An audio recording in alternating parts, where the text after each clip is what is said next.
everybody switch to the PowerPoint presentation.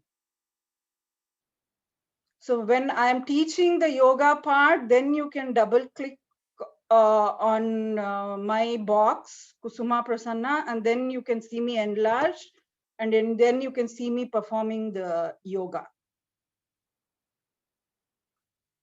So now I am going to start the workshop now. Good evening, everybody. Welcome back to the session 2 of our workshop, Yoga and Modern Medicine.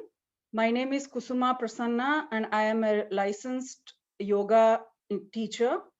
Those who have missed the last session, the session 1 of the workshop in January, which was on yoga and respiratory system, can go to the RKS Facebook page or can go to my Facebook page and view it. Today's session, we are going to explore yoga and cardiovascular system with the help of Dr. Shashi Prabhakar, who is a renowned cardiologist. We would both like to thank Richmond Kannada Sangha for giving us an opportunity to share this to the community. So,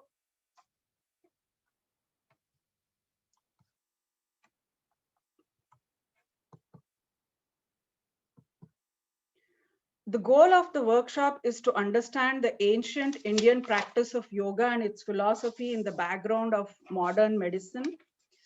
What the modern doctors are telling about the human body, its physiology, its ailments, and its cures are ancient yogis thousands of years ago knew this knowledge and have given us the practice of yoga as a way to improve our health and prevent diseases to both body and the mind. So today's workshop will run along this process. So first, Dr. Shashi Prabhakar is going to explain to you about the cardiovascular health. Then I will show you the Surya Namaskar or the sun salutations in 3 different ways. That is at the chair, at the wall, and on the yoga mat. And then Dr. Shashi Prabhakar is going to explain how the Surya Namaskar is beneficial to the heart. And then I'll show you the pranayama practices, the right nostril breathing, left nostril breathing, and the alternate nostril breathing. And then Dr. Shashi Prabhakar is going to tell you how pranayama helps for heart and the cardiovascular health. So now I want everybody to mute themselves.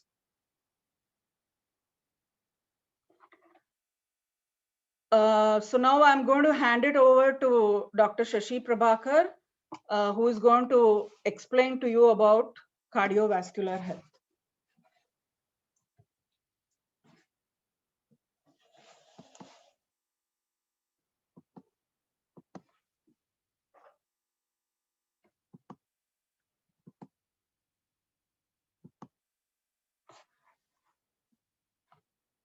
Good evening, everybody. Namaskara, Ellerigo. Most of you already know me. Just to reintroduce myself, I am Dr. Shashi Prabhakar. I'm an interventional cardiologist and I'm associated with the Bansakor's Mercy Health System. I practice at St. Francis Hospital in Midlothian as well as St. Mary's Hospital. I graduated from Bangalore Medical College and have been a practicing physician for 20 plus years. So today, I would like to thank Mrs. Kusuma for sharing this presentation so that we can bring it to you, as well as the RKS to give us the platform to bring this presentation to you. Let's start off with a quote. Swami Vivekananda many years ago said, all the orthodox systems of Indian philosophy have one goal in view, the liberation of the soul through perfection, and that method is by yoga.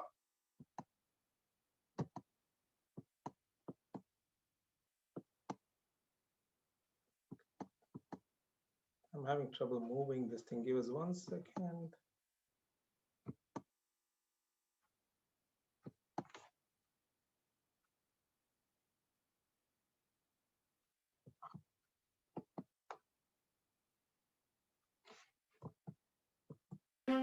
How your heart works. Your heart is responsible for delivering blood to all parts. So I'm going to start off with a video here which explains the anatomy and physiology of the complex organ, the heart, which is the engine of the body. It's about a 4-minute video, so it sort of gives you a tour of what happens in the heart. So let's make this an interactive session, and if you have any questions, put it in the chat box.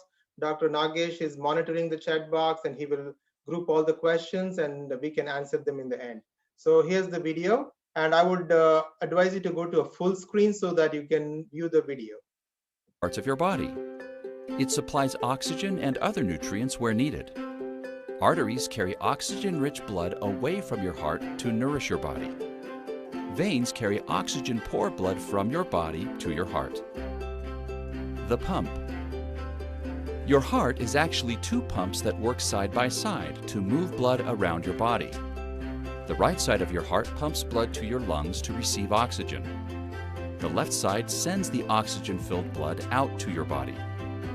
Each side of your heart has 2 compartments or chambers. The top chambers are called the atria, and the bottom ones are called the ventricles. 4 valves act like one-way gates and keep blood flowing from one chamber of your heart to the other without moving backward. These are the tricuspid valve, the pulmonic valve, the mitral valve, and the aortic valve. The tricuspid valve and mitral valve are located between the atria and the ventricles. The pulmonic valve and aortic valve are located between the ventricles and the major blood vessels leaving your heart. When the atria become filled with blood, the walls of the chambers squeeze or contract. The blood gushes through the mitral and tricuspid valves into the ventricles. Once the ventricles are filled, the valves close. The muscles in the ventricles then contract, which forces open the pulmonic valve and the aortic valve. Blood coming out of the right ventricle goes to your lungs. Blood coming out of the left ventricle goes into the aorta and then to the arteries where it is distributed to all parts of your body. When the contraction ends and the ventricles begin to relax, the pulmonic and aortic valves snap shut. This action happens quickly and is what causes the familiar lub-dub rhythm called your heartbeat. The electrical system. The rhythm of your heart is controlled by a built-in electrical system. The SA node is where your heartbeat begins. It is sometimes called your heart's natural pacemaker. The SA node is located in the right atrium. It is made up of special pacemaker cells that send impulses to the AV node. The AV node is in the center of your heart and acts as a relay between the atria and the ventricles. When the SA node fires, the atria contract.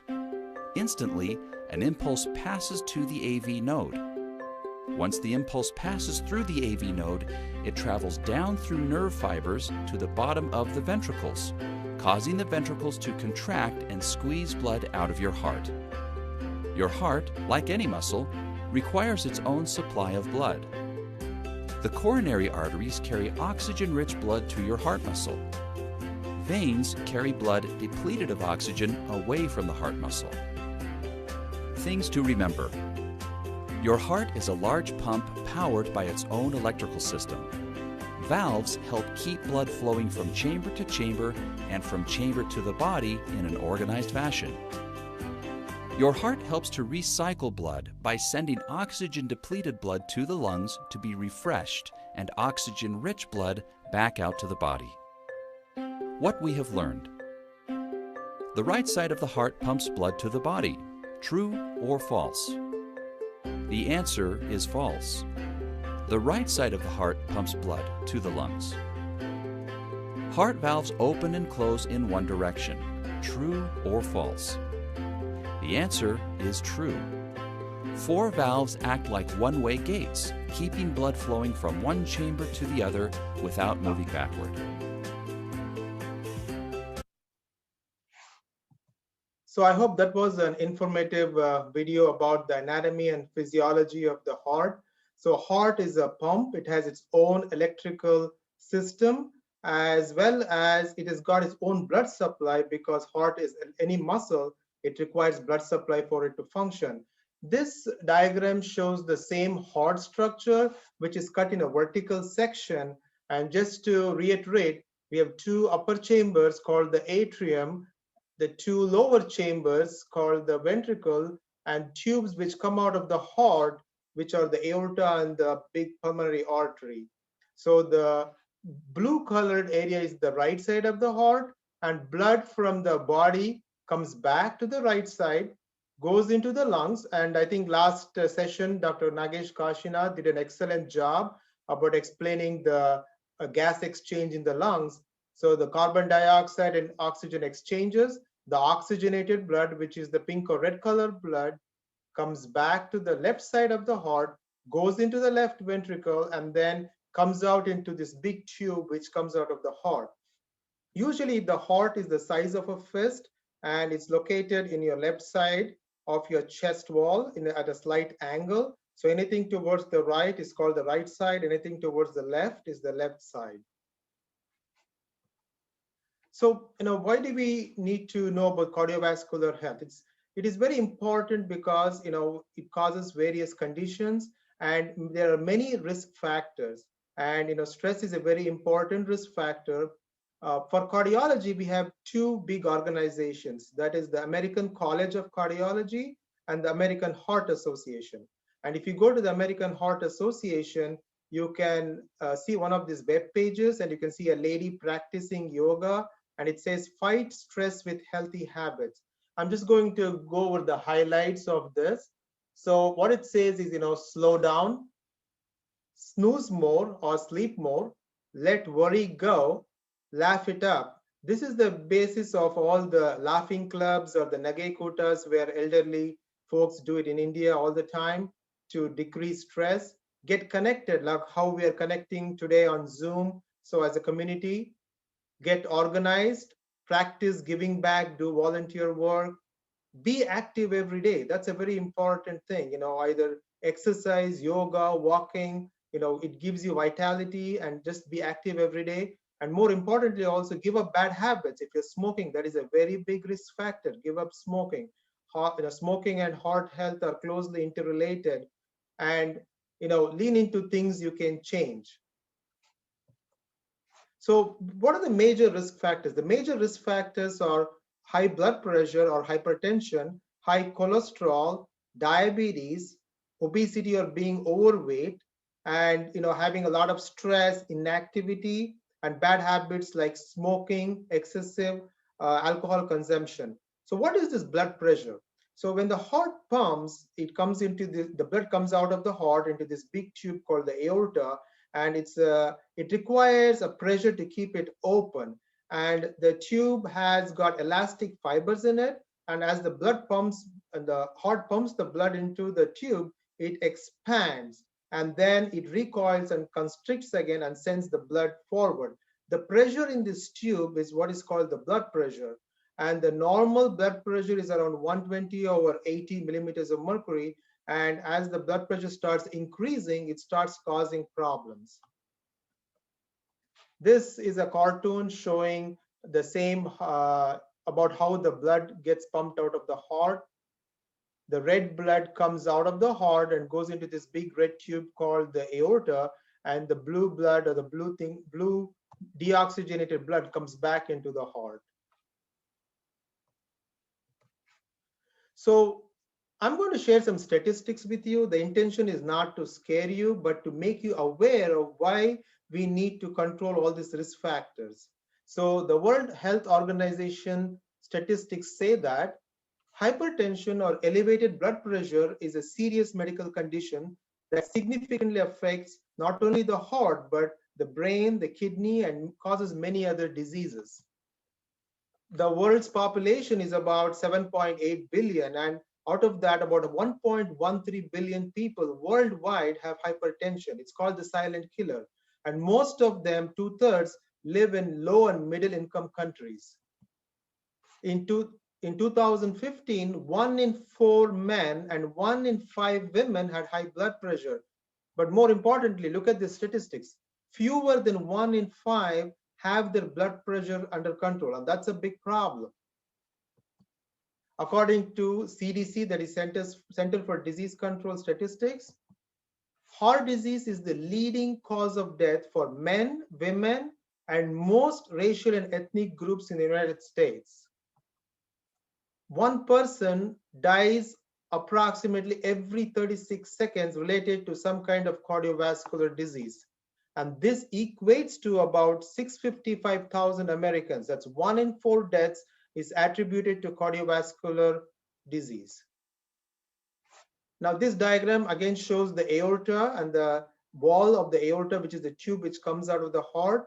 So when the heart pumps, the blood enters the aorta and it expands because of the elastic fibers in the middle layer called the tunica media. And when it constricts or recoils, it sends the blood forward. And that's how it circulates around the whole body, with the heart being the engine or the pump, and comes back to the heart. And the cycle happens again and again from the time, from the time you're born till the end. This is a very important slide. Now, in the video, we saw that heart not only is a pump, but is also an electrical organ, as well as it has its own blood supply. So we have 3 major arteries which supply the heart muscle. And when there is a problem with one of the arteries, we start having chest pains and it causes heart attacks, and then the heart muscle starts to die. There are basically 2 mechanisms by how this happens. So this is coronary artery, or one of the arteries which goes to the front of the heart. And if you take that artery when somebody is having a heart attack and cut it open and look at it, you can see this yellow colored structure. This is a cholesterol plaque. This is like basically sludge in a plumbing tube. And the formation of the plaque starts building when you're younger, by 20, 30 years old, and it starts building as we grow older. And suddenly this plaque decides to open up and rupture. When it ruptures, the body thinks that there's something happening over there, and it rushes all the cells to try to heal up the area. But inadvertently, what happens is it forms a clot. That is this purple and white structure which causes a clot. And when the clot forms, what happens? The blood supply is cut off and you start having severe chest pain. And that's where my expertise comes in as an interventional cardiologist. They activate they call us immediately, and we have to go in and try to figure out which vessel is closed off and try to open it. Now, the other mechanism this happens is when, if you look at this tubes, the first tube shows a nice blood flow, the blood cells flowing through. Then a lot of cholesterol plaque starts forming along the walls of the tube, and it encroaches upon the lumen as the cholesterol plaque starts building up. And then ultimately it becomes so narrow that no blood goes through, and then you can have a heart attack.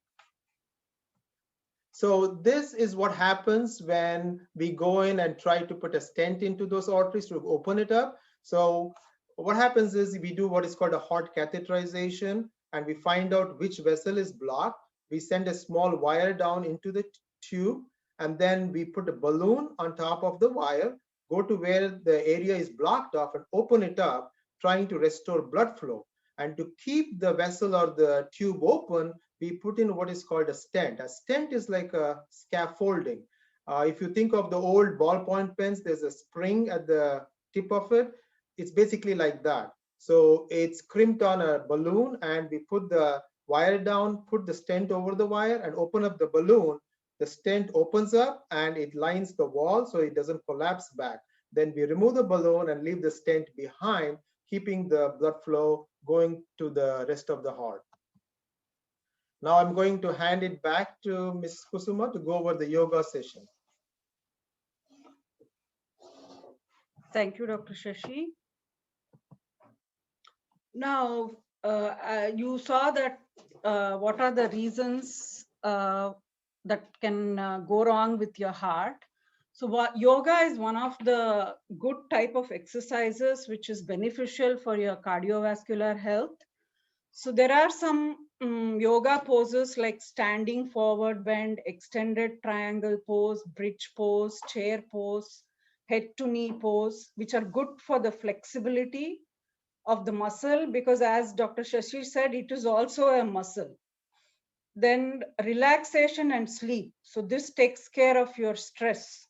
So some of the poses like easy pose, supine spinal twist, child pose, legs up the wall, corpse pose, that is Shavasana, these all take care so that you can relax your body and get rid of stress.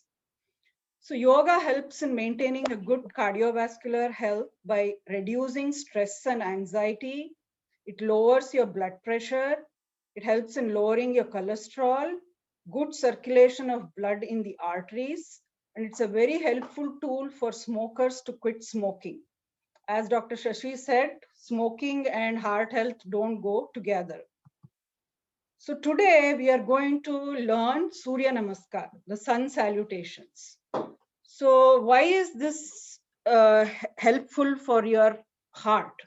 Because this is a total complete body workout from head to toe in few minutes. And this Surya Namaskar consists of 12 steps. And it usually is done in the morning sunrise or the evening sunset traditionally.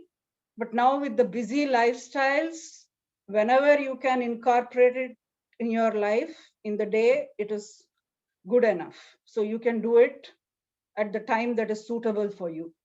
It's a set of 12 asanas, which is a complete body workout from head to toe in few minutes. One can do this according to their pace. So one can do them slowly or they can do it a little faster. And as you become efficient in learning all the 12 yoga poses, you can coordinate the breath also with the asanas. After a month, once the stamina builds up, you can start increasing the number of Surya Namaskars. So what are the 12 asanas that come in Surya Namaskar?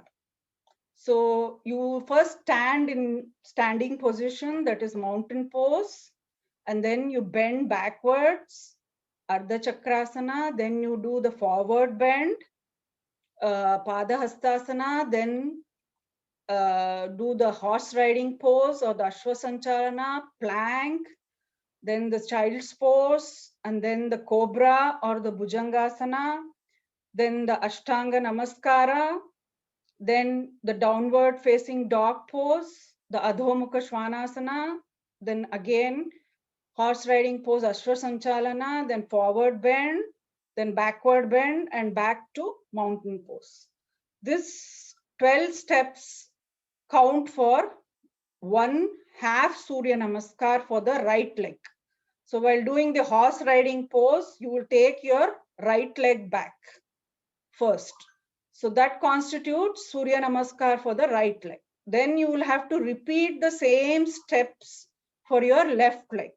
So that is, you do the horse riding pose by taking the left leg back first and then doing all these poses again. So together they will constitute as one Surya Namaskar. So as a beginner, maybe you can repeat it once more. And as you start becoming more and more efficient with the poses, then you can repeat it how many ever times you want. And at the same time, you can start coordinating your breath. Surya Namaskar increases your heart rate, but it doesn't make you tired because you coordinate it with breath. So easily you don't get tired when you're doing Surya Namaskar. But unlike running on a treadmill or something, Surya Namaskar is coordinated with the breath. And so you can repeat it many more number of times and your heart rate rises up. So it's a good conditioning for your heart.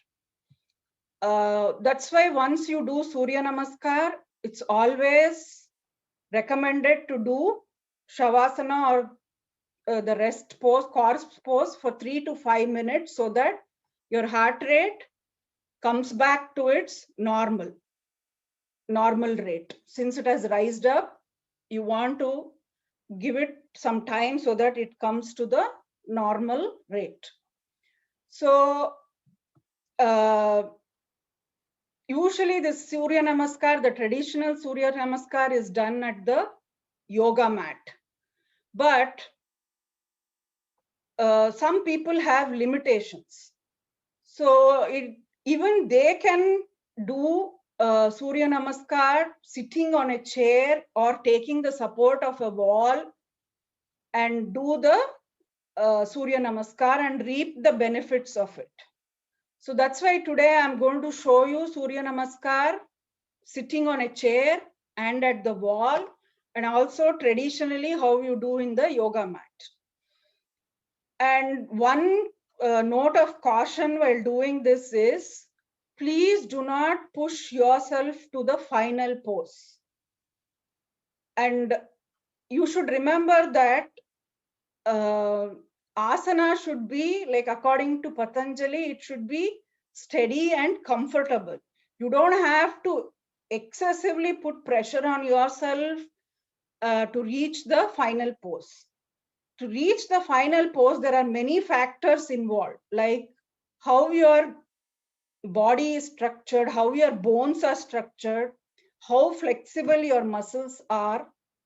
And it also depends from how long you are doing yoga. So when you see somebody doing yoga and they reach the final pose, it's not that they reach the final pose in their first week of class or so. They have been practicing it for years. So yoga is not a competition, and so please don't compare yourselves to others, and take your own pace and listen to your body and do according to that. Otherwise, there are always chances of getting injured. So take your time. It may take months or it may take years for you to reach the final pose, but be patient.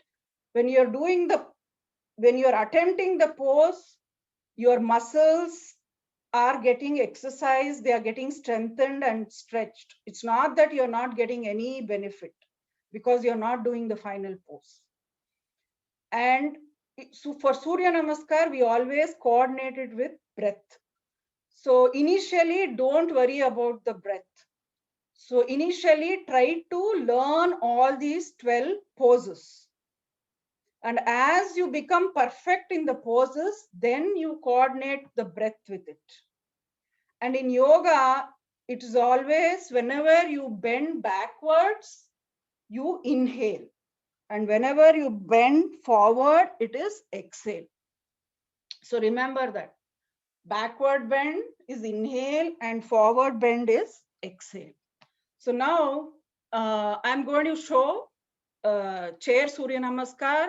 So people with certain limitations like blood pressure issues, balance issues, back pain, knee pains, arthritis, so they can opt for doing the Surya Namaskar at the chair. So now you can click on my tab where you can see me and double click on it,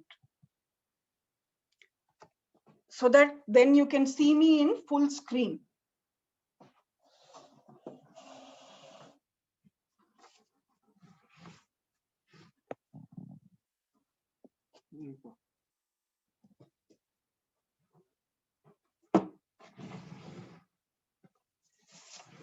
No, they should be able to see.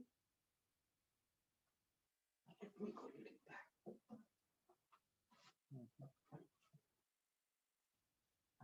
So take preferably a chair that is steady. I'm going to use my headset now.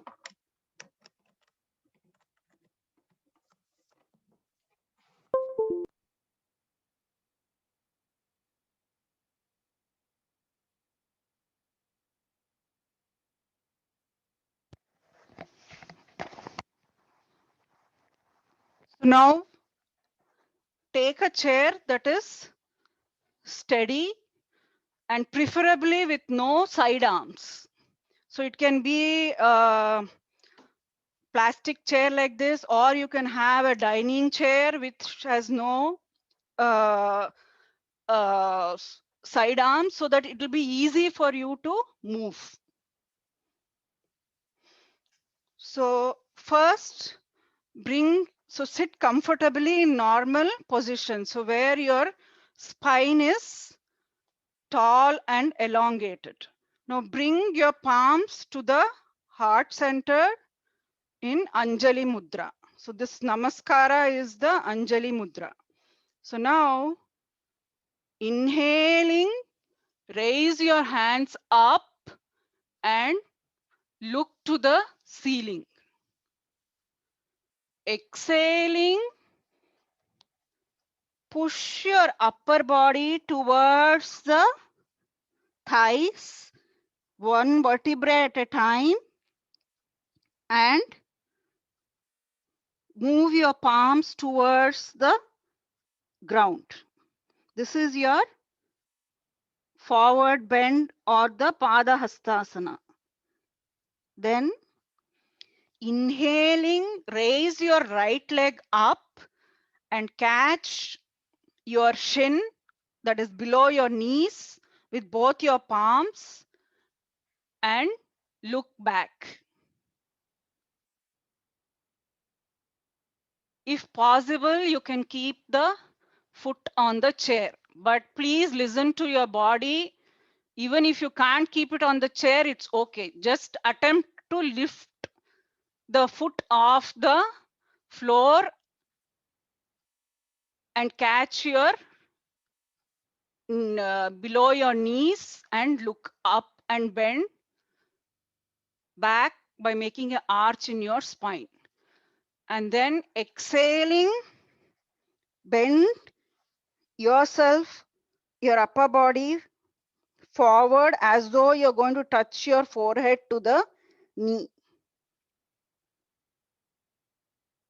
Then inhale and sit straight. Exhaling, drop your right foot to the ground and keep your hands to the side of your body. And then since we did the right leg, so this is the Surya Namaskar for the right leg. So still there are some more steps involved in this. So now lift the left leg up and catch your shin with both your palms, and inhaling, look towards the ceiling. Then exhaling, bend yourself forward as though you're going to touch the forehead to the knee. Then inhale, sit straight. Exhaling, drop the left foot to the ground and your hands beside your body. And then inhaling, raise your hands above and then look up towards the ceiling by making an arch in your spine. Exhaling, bend yourself forward one vertebra at a time and move your palms towards the ground and your upper body towards your thighs. This is your Pada Hastasana. So how much ever you can bend, if you can bend this much, that is more than enough. So you do it according to your body limitations. And then inhaling, scoop your hands up and then exhale, bring your hands towards the heart center. So this is Surya Namaskar for your right leg. So now we'll do the Surya Namaskar for the left leg. Then only together it constitutes as one Surya Namaskar. So now inhale, take your hands above you and then look up. Exhaling, bend your upper body towards your thighs and take your palms towards the ground, or you can touch your toes, or you can touch the ground, or you can just remain wherever you can. And then inhaling, come up, and then exhale. And now inhaling, lift your left leg up. So this is Surya Namaskar for the left leg. So you're going to lift the left leg up, and inhaling, you look back. Exhaling, you bring your forehead closer to the knee. Then inhale, sit straight, and exhaling, drop the left foot to the ground. Now again, inhale and lift your right knee up. Catch the shin with both your palms and look up. Exhaling, bend forward by bringing your head towards the knee. And then inhale, sit straight. Exhaling, drop the foot to the ground and hands beside your body. And then inhale and raise your hands up and look towards the ceiling. Exhaling, bend forward, bringing your upper body towards your thighs and bringing your palm towards the ground or till wherever you can reach.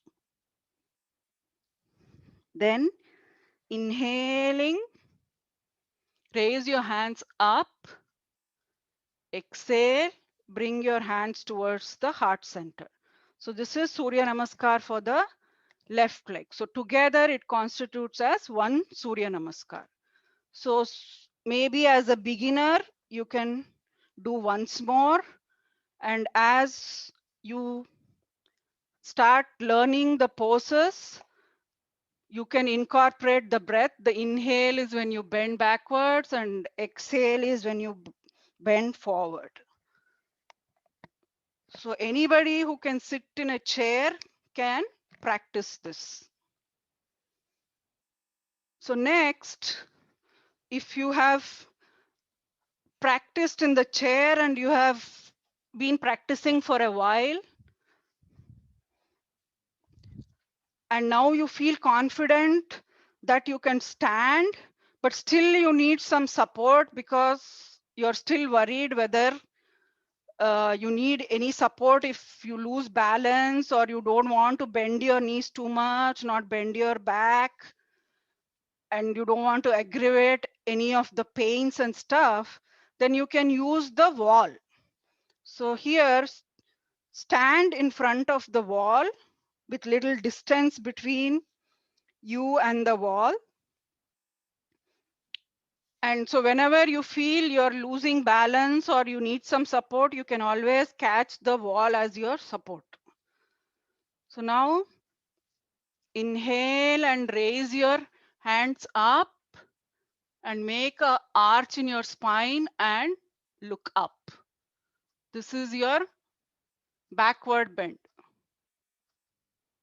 Then exhaling, push your hips back and slowly bring your torso parallel to the ground, your upper body parallel to the ground, and hands on a shoulder level and look down. So if you don't have any issues like blood pressure issues or heart issues, and you can take your head below your knees, then you can go further and place your palms wherever you can reach on the legs, or you can touch your toes, or you can touch the floor in front of you. So this is your forward bend or the Pada Hastasana. Then inhale and scoop your hands up and place the palms on the wall and take your right leg back and bend your left leg at the knee. Make sure that the left knee doesn't cross the shin. So when you look down, you should be able to see your toes. So this is your Ashwa Sanchalana or the horse riding pose, the lunge pose. Then exhaling, move your left foot and join your right foot and press your palm against the wall and keep a straight back and look towards the wall. This is your plank or the Chaturanga Dandasana. Then bring your torso or your head down parallel to the ground. This can be your child's pose or the tabletop pose. And then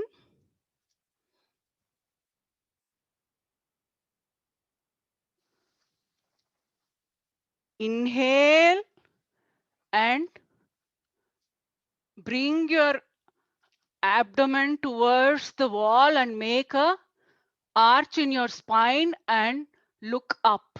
This is your cobra or the Gujangasana. Then keep your palms little, maybe a palm distance up on the wall. If your palms are here, just move it maybe a palm distance and then push your hips back and look down. And now lengthen along your legs and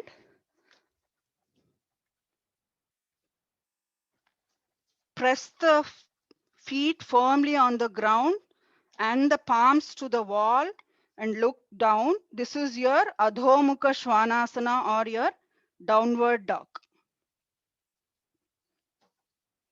Then inhaling, bring your right leg forward and make a bend at your right knee. And here to make sure the knee doesn't cross the shin. It should be perpendicular to the ground. So this is your Ashwa Sanchalana. And then slowly bring both your feet together and while exhaling, bend forward. If you have heart issues and blood pressure issues, stop here. Others can go further down and place their palms wherever they can reach their legs. Even if you can bend this much, that's more than enough. Slowly, as you keep practicing, you will notice yourself, you can keep moving further. And you can touch your toes or the ground. But this will take a lot of practice and a lot of months and years. And then inhaling, raise your hands up and look behind and look towards the ceiling, your backward bend. And then exhaling, bring your hands towards the heart center. So this is Surya Namaskar for your right leg. Now let's do the Surya Namaskar for the left leg. We repeat the same steps, but during the Asva Sanchalana or the horse riding pose, we'll take the left leg back, and in the end, we'll bring the left leg forward. So now inhale and raise your hands up and look towards the ceiling, backward bend. Exhaling, push your hips back and bring your torso parallel to the ground. Those who don't have any issues of heart or the blood pressure, If you can bend further and place your palms wherever on your foot. Touch your toes or the ground. And then inhaling, place your palms in front of the wall and take your left foot behind. And bend your right leg at the knee. Then exhaling, take your right foot behind and meet the left foot and keep a straight back and push the palms to the wall. This is your plank. And then you can bring your torso parallel to the ground. This is your child's pose.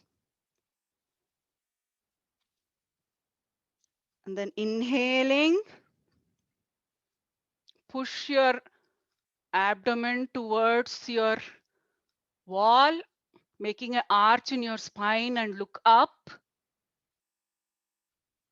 Then exhaling, take the palm one distance on the wall, keep it one palm distance up, and then push your hips towards away from the wall and press the palms and also lengthen along your legs and press both the feet to the ground.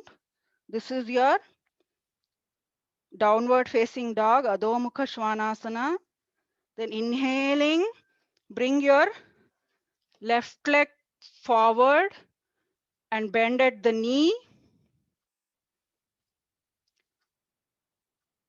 And then exhaling, bend forward, forward bend, Pada Hastasana, whichever pose is good for you. And then inhaling, raise your hands up and look towards the ceiling, backward bend. Then exhaling, bring your hands towards your heart center. So this is your Surya Namaskar to the left leg. So together it constitutes one Surya Namaskar. So as a beginner, you can practice it once more. Once you have learned the poses properly, then you can inhale, exhale, depending on whether you're bending backwards, it's inhale. When you're bending forward, it is exhale. And then you can repeat the number of steps and you can repeat the number of counts to whatever level you are comfortable. So then now we will go for the Surya Namaskar at the mat.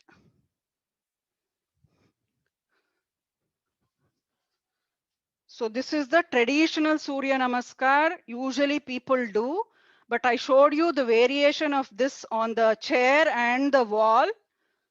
So initially, those who are not familiar with yoga can start with this and then slowly transition to the mat. So now your palms at the heart center in Anjali Mudra. Inhale, raise your hands up and look towards the ceiling, backward bend. Exhaling, push your hips back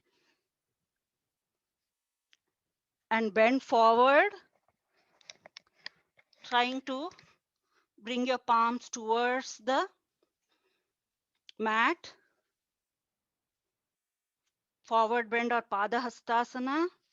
Then take your right leg back and put your right knee down and make a bend in your left leg. And this is your Ashra Sanchalana or the horse riding pose. And then take the left leg back and then make a straight back and look behind and drop your hips down. This is your plank, Chaturanga Dandasana. And then put your knees down and move your hips towards your heels and bring your head towards the mat. This is your child pose. And then slowly bring your chest towards the mat, and chin can be on the mat or your forehead can be on the mat, and the hips are off the mat. This is the Ashtanga Namaskara. Then drop the hips and then take your palms to the last rib of the rib cage and raise the chest off the mat. This is your Gujangasana or the cobra. Then curl your toes under and lift yourself up. Sorry.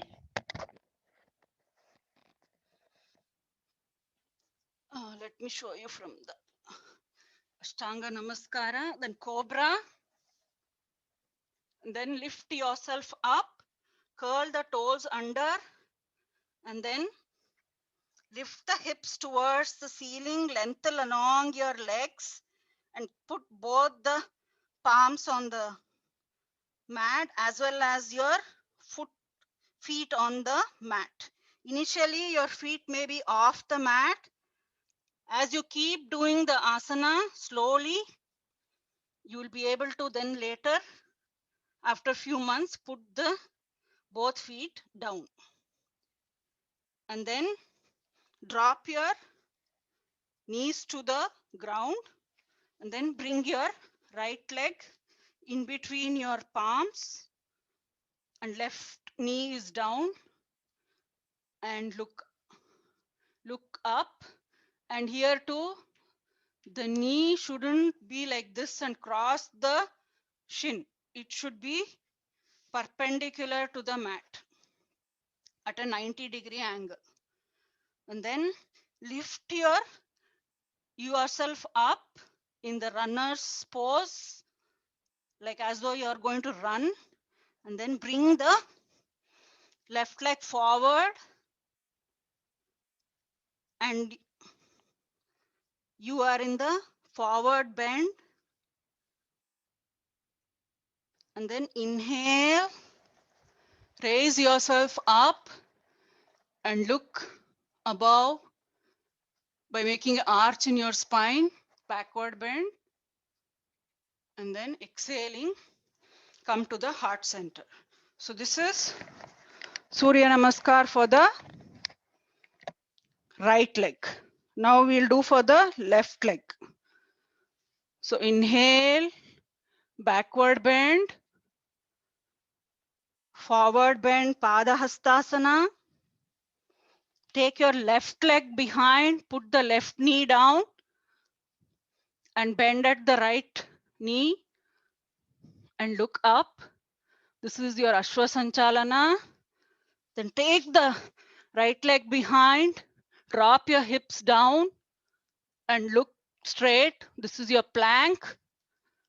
Knees down, bringing your head towards the mat, child's pose, and then drop the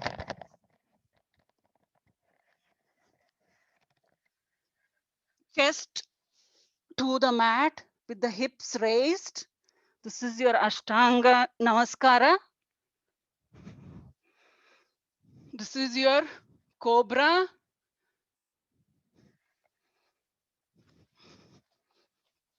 This is your downward facing dog.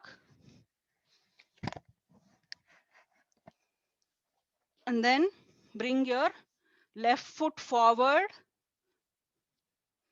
and putting your right knee to the mat and bend at the left knee perpendicular to the mat. This is your Ashwa Sanchalana. Then forward bend Padahastasana. Then backward bend your Ardha Chakrasana. Then exhaling, hands to the heart center. So this is your one Surya Namaskar. We did it for the right leg and the left leg. So you can learn the pose first, then integrate the breath, and then increase the number of counts. Now I'm going to pass the screen to Shashi, and he is going to explain how this type of exercise is good for heart health. So I would go back to the full screen view. If you click on the presentation, it should come up as a full screen. That was an excellent presentation of how to do Surya Namaskara. Kusuma, that's great. So, Surya Namaskara incorporates so many asanas together, and it is a full benefit to the whole body. It helps to maintain the cardiovascular health. There's no audio. 1 second. Yeah. Oh, I'm sorry. I think the audio was off. Yeah, now it should come. Okay. Yes, we were not able to hear. Okay, sorry. I think the audio was on the headphones. Now we switched it. Everybody can hear? Okay. Yes. All right. So I would switch back to the presentation mode. And if you click on the presentation, that should pop up on your screen. So that was an excellent presentation of how to do Surya Namaskara, Kusuma. Great. So what are the benefits of Surya Namaskara? It has so many asanas incorporated into it, and it is a whole body asana. It helps to maintain cardiovascular health, stimulates the nervous system because you're bending forward, going backwards, helps in stretching, flexing, toning all the muscles. It's also an excellent exercise for weight loss management because, doing one asana, it takes so many asanas. If you do like 2 in the morning, 2 in the evening, and keep on increasing it, you're going to burn some calories on these asanas. And it strengthens the immune system, it enhances and sharpens your mind, and improves the overall health. And when you do the deep breathing in and out with the synchronized body motions, this keeps the blood oxygenated. You're taking deep breaths, the oxygenation in your lungs goes well, and then the blood is circulating all over the body, and it reduces the toxins in your body. It gets rid of the toxins and detoxifies the body. And because of this, the blood pressure is also controlled. And if you perform Surya Namaskara daily and stretch your abdominal muscles, you decrease the weight around the waist area. There's actually been studies which have shown that weight around the abdominal area and the waist is directly linked to cardiac health and heart disease. So it's very important to work on decreasing your what is called the abdominal obesity. And regular practice of this asana increases the blood circulation all in the entire body. It massages your internal organs and promotes overall health. This diagram shows the baroreceptor reflex. Just to explain this concept, we have sensors in your body, like the Tesla car has all the sensors. We have sensors in the body, and the baroreceptors are located in the aorta, the big tube which comes out of the heart, as well as along the neck arteries. And they help to maintain a normal blood pressure throughout the day. So let's say the blood volume in the tube, the aorta, increases, the receptors or the sensor detect it and sends a signal to the brain, the brainstem or the medulla oblongata. That's what the name of the brainstem structure is called. And it fires back and sends impulses back to the heart, and it reduces the heart rate. When the heart rate reduces, the blood volume reduces and the blood pressure is maintained. So this happens every second, every minute, so that we have a sort of a steady blood pressure in our body and to maintain homeostasis. So, do you just believe me and saying it helps? No, because they have done studies, and this is a recent study, one such study which came out in the Mayo research paper called Mayo Clinical Proceedings. This was on February 28, 2019. And actually the Reuters Health, which is a press release, they released a statement based off this study stating that adults who practice yoga with breathing and relaxation exercises at least 3 times a week may lower the blood pressure than people who don't. For this study, they took about 3,500 participants. This is a meta-analysis. A lot of trials were done. They took all this meta-analysis, all the trials, and made it into one big study. And these people were typically middle-aged men and women are overweight and who had high blood pressure or close to developing the condition. And after doing yoga 3 times a week and including pranayama, including the breathing and relaxation techniques, they discovered that it can decrease your blood pressure by approximately 10 points, 11 millimeters of mercury on the systolic and 6 millimeters on diastolic. Think about it.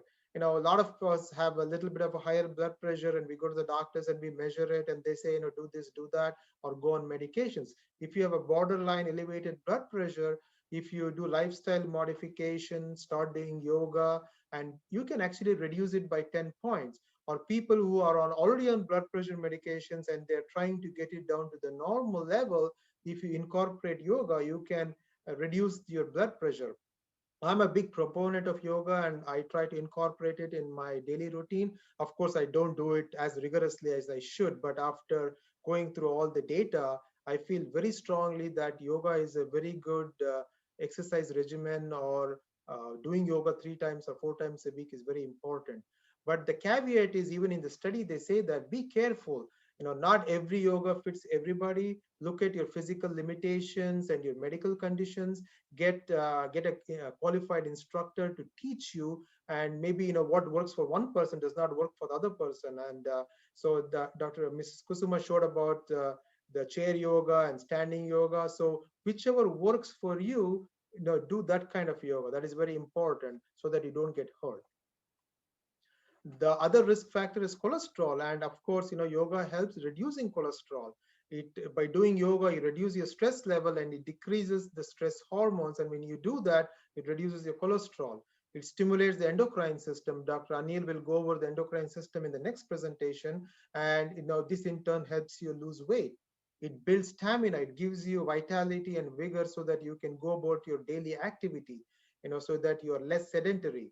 You know, it stretches and massages your abdominal organs, which in turn stimulates all your organs. The liver is, you know, located right here, and that's what is responsible for the cholesterol metabolism, and it helps reduce cholesterol and it removes the toxins and the waste material. Now I'm going to hand it back to Ms. Kusuma again to go over the breathing techniques.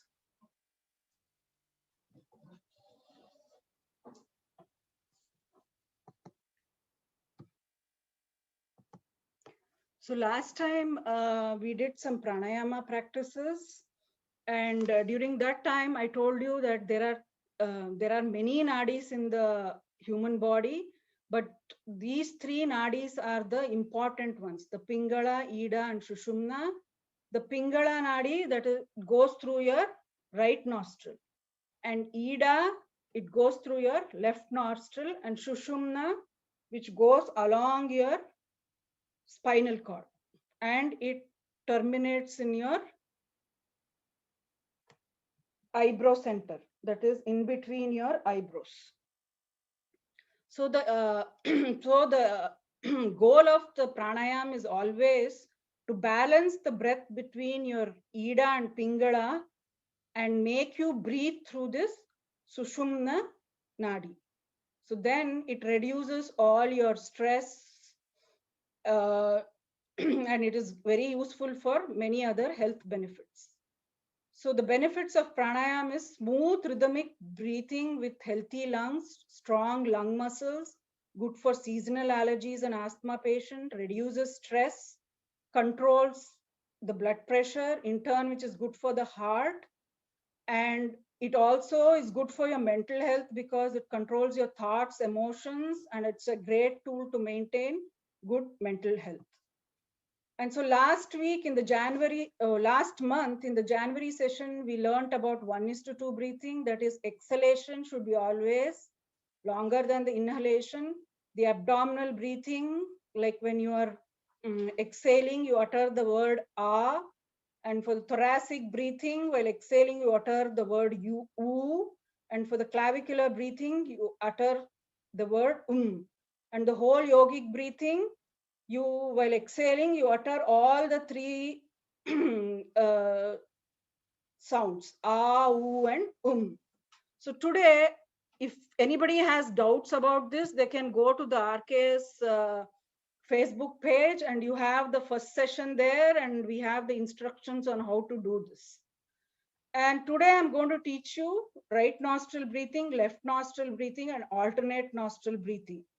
This is very useful, especially in controlling of your blood pressure. So for that, we use a mudra called Nasika Mudra. So you have your palm. So take your index finger and your middle finger and bring them to your palm, and only your thumb, ring finger, and your pinky is open. So this is your Nasika Mudra. So your index finger and your middle finger is close towards the palm, and your thumb, ring finger, and your pinky is open. So this is called Nasika Mudra. So this thumb always is used for closing your right nostril, and this pinky and your ring finger is used to close your left nostril. So first, in order to do the alternate nostril breathing, let's first try to do right nostril breathing, left nostril breathing. So then you will know how to breathe through both the nostrils when one is closed. And then I'll teach you the technique of alternate nostril. So now close your left nostril with your pinky and your ring finger. So now inhalation and exhalation will happen through your right nostril. Inhale, exhale. Inhale, exhale. So both inhalation and exhalation is happening through your right nostril. So maybe we'll do another 2 counts.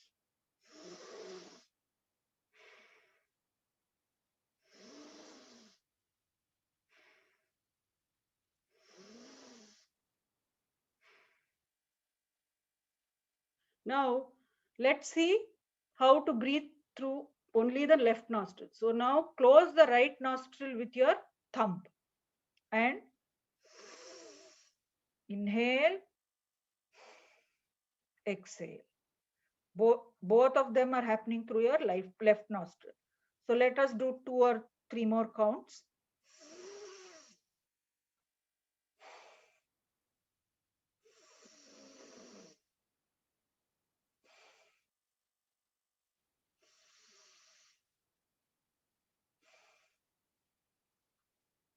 So you saw the breath, how it can happen through your right and left.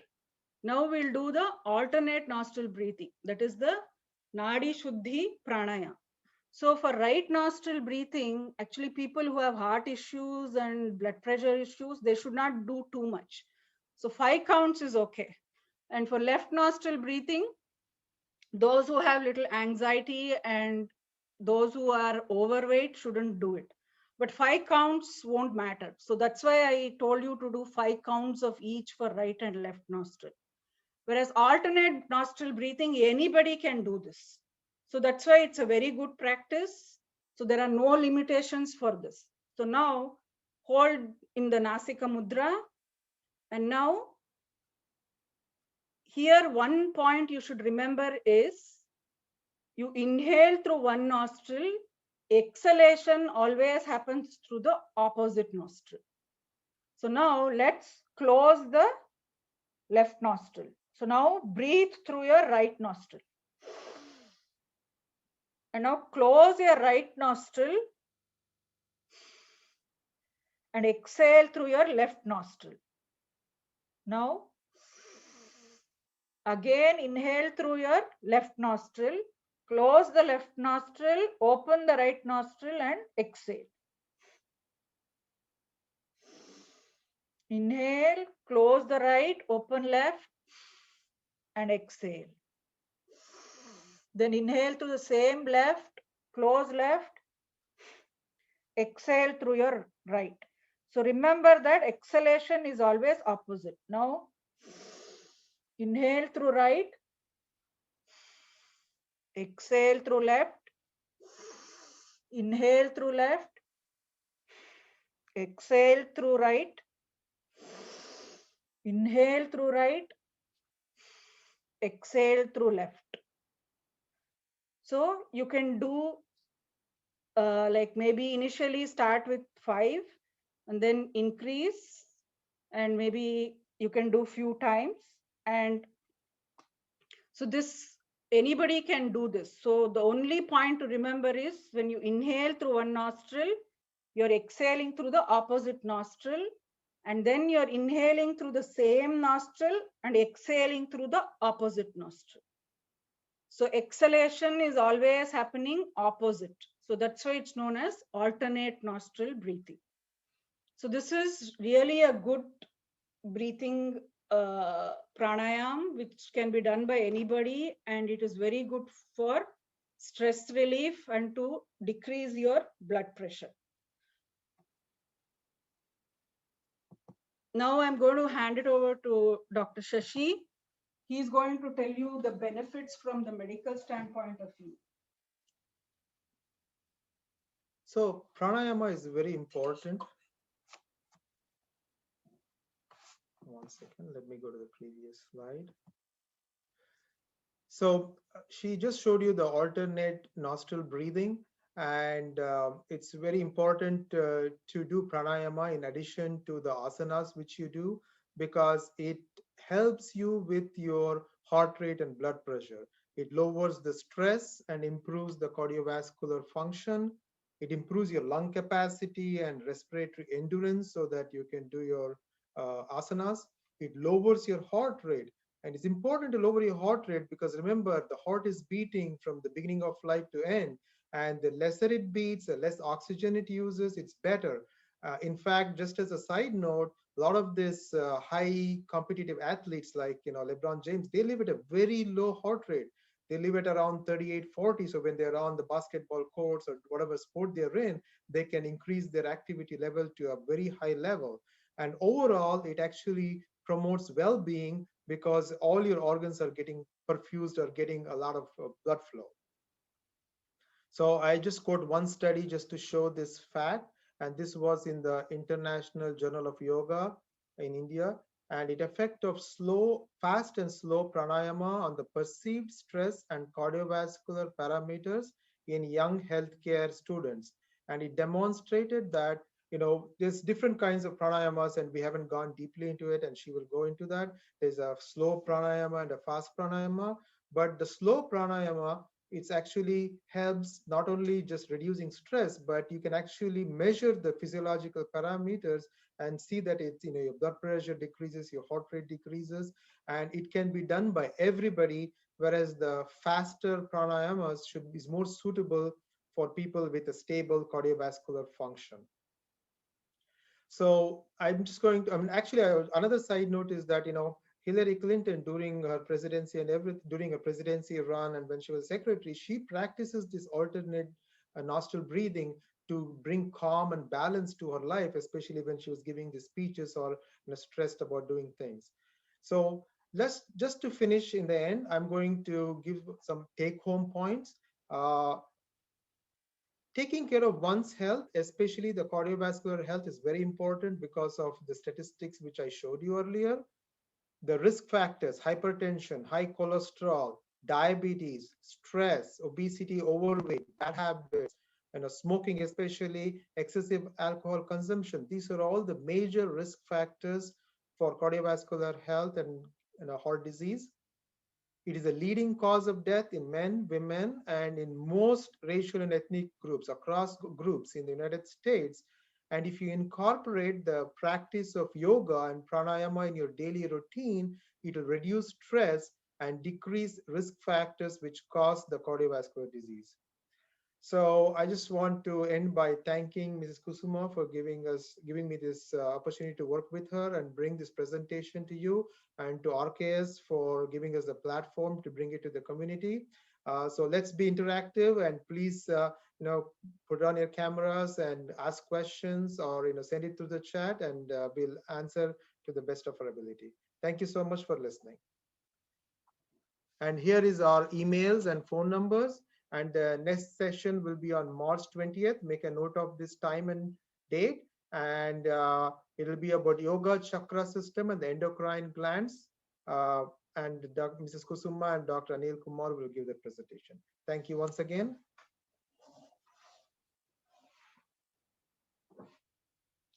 Now you can unmute yourself, and if you have any questions or doubts, you can just throw it at us.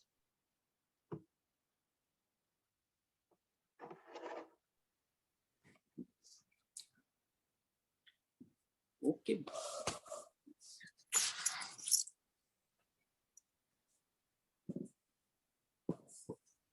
While they are thinking of some questions, what about people who have, a lot of back pain and have gone through back issues? So they can pretty much do all the asanas, but they have to do it in different steps, correct? Like how we showed in the chair. Yeah, so chair yoga would be a better option for them initially while starting. So most of the poses of yoga which are done in the traditional way can be modified and done on a chair too, but it might not look like the traditional pose, but it still gives the same benefit when you do the pose in the traditional way too. So the same benefit is being given to the person who is doing in the chair. So the same muscles, the same organ systems working.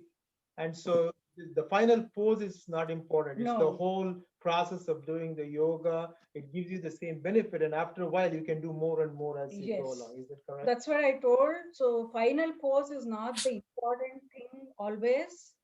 So for you, like you are putting the effort and doing the asana. So for you, for your limitation and your practice level, that is actually the final pose.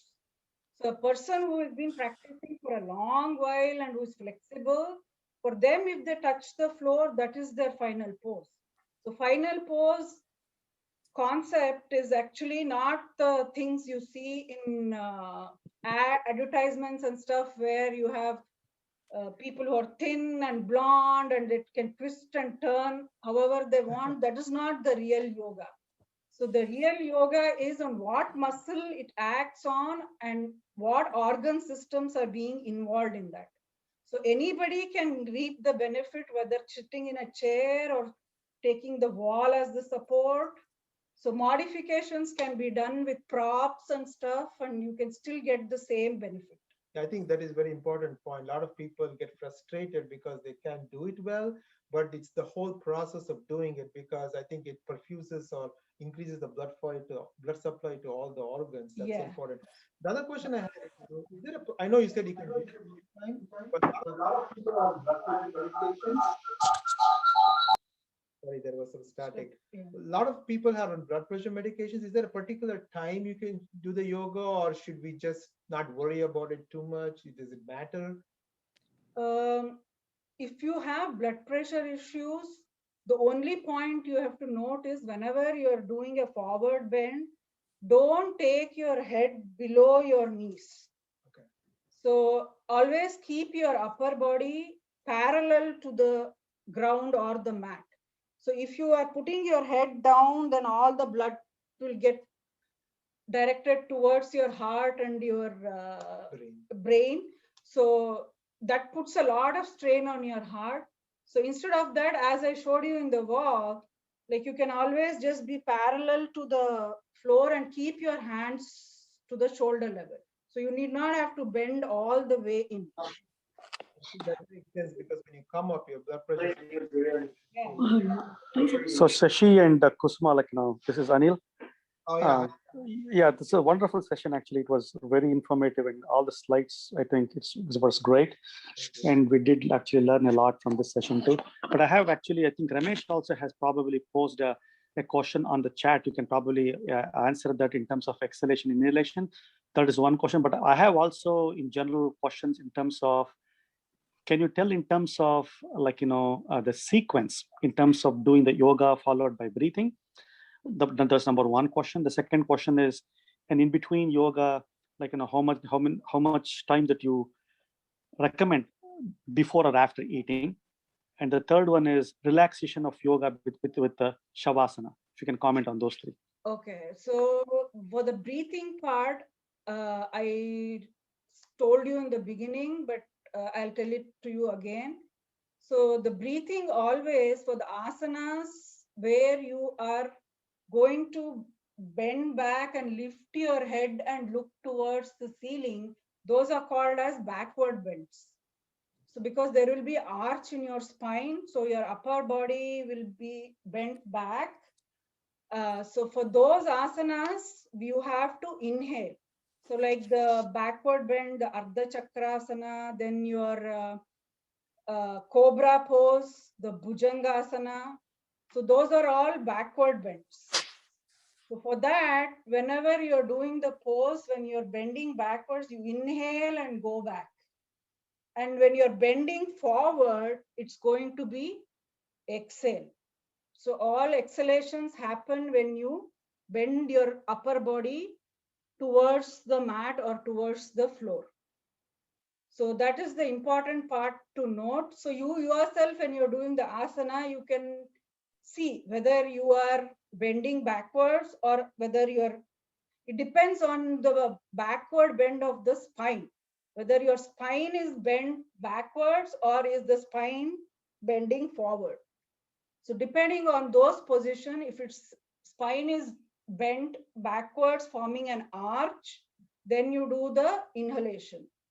And when your spine is bent to forward and you're actually rounding the spine and it's pointing towards the ceiling, that is your forward bend and that is exhalation.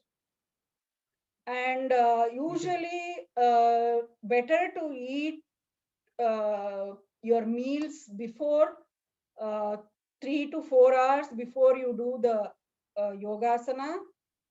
So suppose you have your lunch around 1 o'clock, then give 3 or 4 hours gap and then do the asana in the evening. Or in the morning, you can just have like a cup of tea or coffee and give yourself half an hour to 45 minutes time and then do the asana on the empty stomach.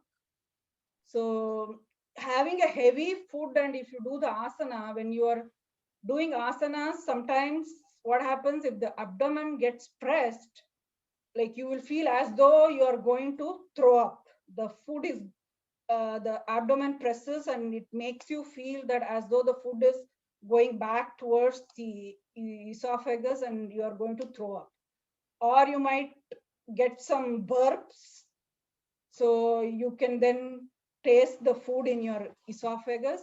So it's always better to give yourself 3 to 4 hours time after you have a heavy meal. So if you have tea and coffee, like just you can give around 45 minutes to an hour gap. And what was the last part?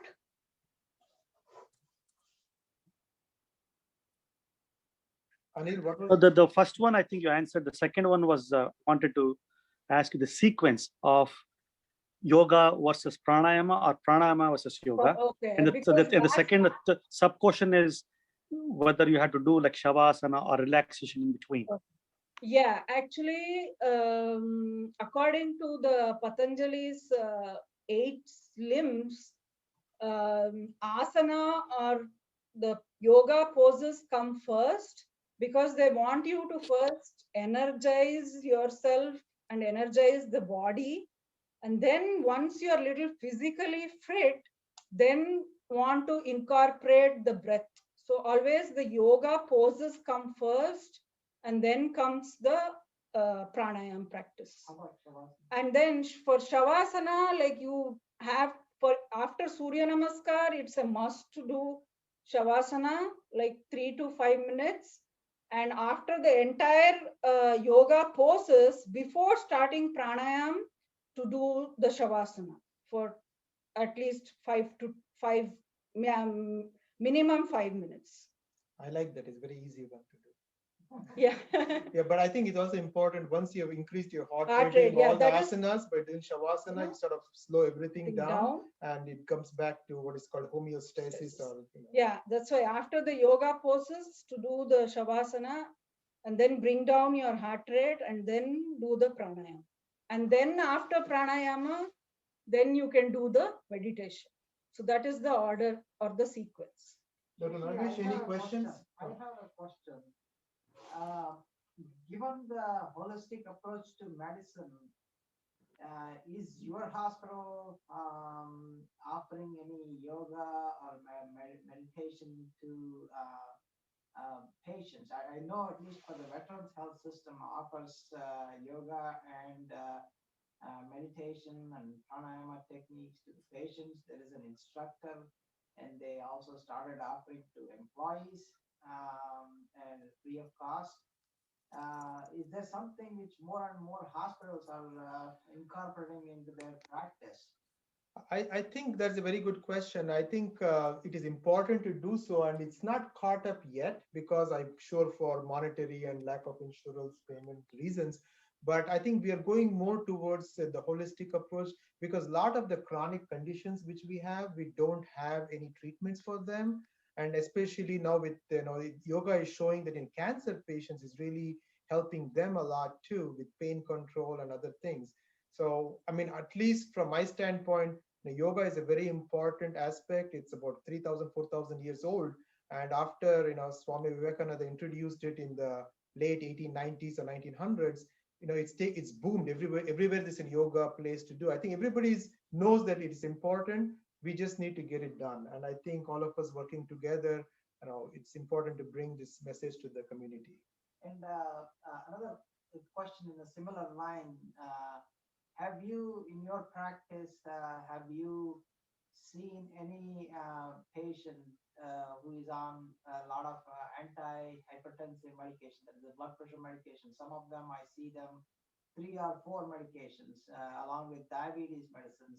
Have you seen personally any patient who can come down on the blood pressure medications, or do you think it is possible to wean some of the medications with these, incorporating this into their regular health? Yeah, I think, blood pressure is a very big deal. We deal with it every time. I always talk about exercises, yoga, medication to all the patients. If you're on a multiple medication, it's hard to wean off. But if you're borderline or you're on just one medication, maybe just doing yoga, reducing your salt and, losing weight